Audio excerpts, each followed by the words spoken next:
si on suit des ventes, vous avez reçu des garanties, des garanties concernant des avantages en France notamment. Oui. Quelle sorte de garantie, quel type de garantie justement? C'est très simple. Nous serons exonérés d'impôts pendant 5 ans. On a demandé 10 ans. En principe, on le sera. Et probablement même qu'ils vont créer une zone franche. Une zone franche. Spécialement pour ça.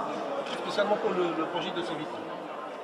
Je ne dirais pas spécialement pour le projet de Cévital. Mais j'ai appris qu'ils ont l'intention de créer une zone franche. Très bien. Donc une zone franche, on ne paie rien.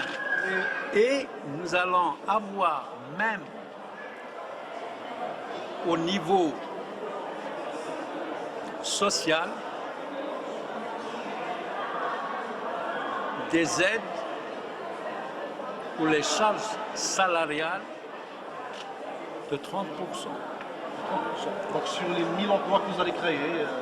Sur les emplois, quels que soient les emplois qu'on va créer. Parce qu'on va créer plusieurs emplois. C'est plusieurs sociétés. Sinon, en ce qui concerne le foncier, oui. C'est une concession. Non, non. On nous a vendu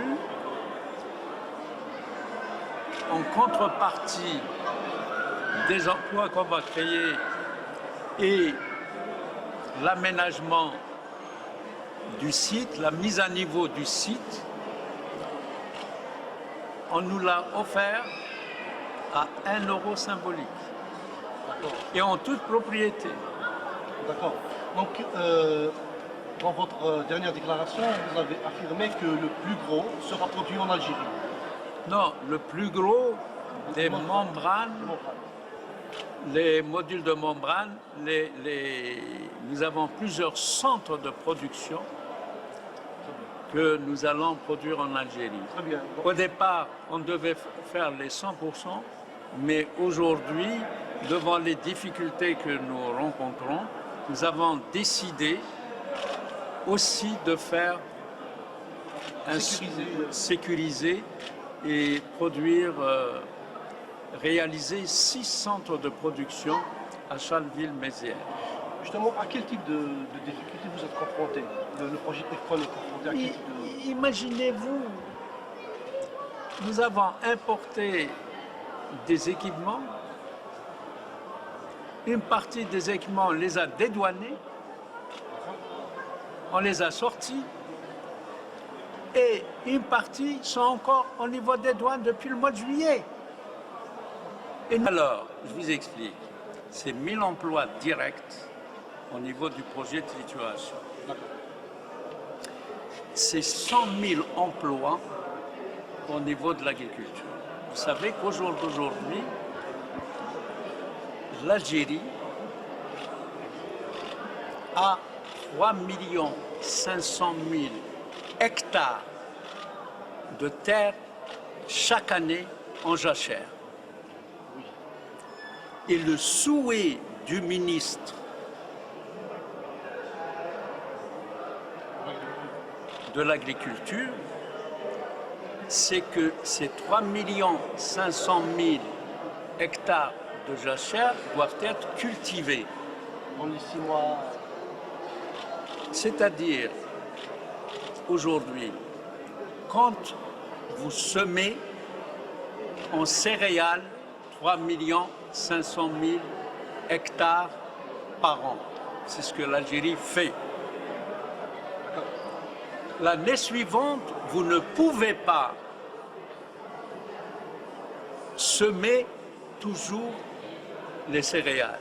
Vous êtes obligé soit laisser la terre se reposer, soit semer les graines oléagineuses qui sont des légumineuses qui enrichissent la terre et qui enrichissent la terre en azote. Et les agriculteurs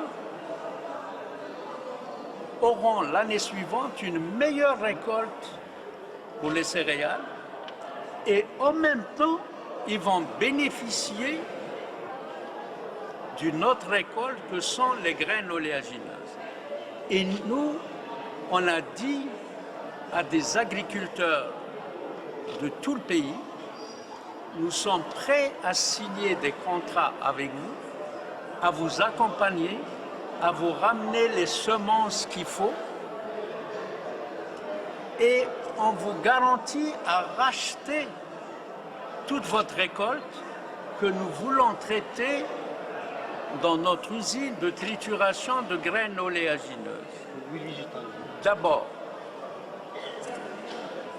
nous allons sécuriser notre pays au niveau des tourteaux de soja, des tourteaux de tournesol, de colza, etc., pour produire des protéines animales, pour produire du lait aussi, et en même temps avoir des huiles brutes qui sont à 100% importées aujourd'hui. 100% sont importées. Alors que, avec ce projet, on va améliorer la balance des paiements algériennes de 2,5 milliards de dollars par an. 2,5 milliards. 2,5 milliards de dollars par an. 1,5 milliard de dollars par an entre les tourteaux de soja et les huiles brutes qui sont importées à 100% aujourd'hui, ça représente 1,5 milliard de dollars. Alors que notre projet, on devait produire 3 500 000 tonnes. On doit traiter 3 500 000 tonnes. Une partie, c'est pour le complément des besoins du marché national. On a rassuré et nous rassurons encore nos compétiteurs qui ont leur projet à Jinjin. On va leur laisser à vendre la totalité de ce qu'ils peuvent produire. Nous, on viendra qu'en complément. Le reste, la totalité de notre production est destinée à l'exportation.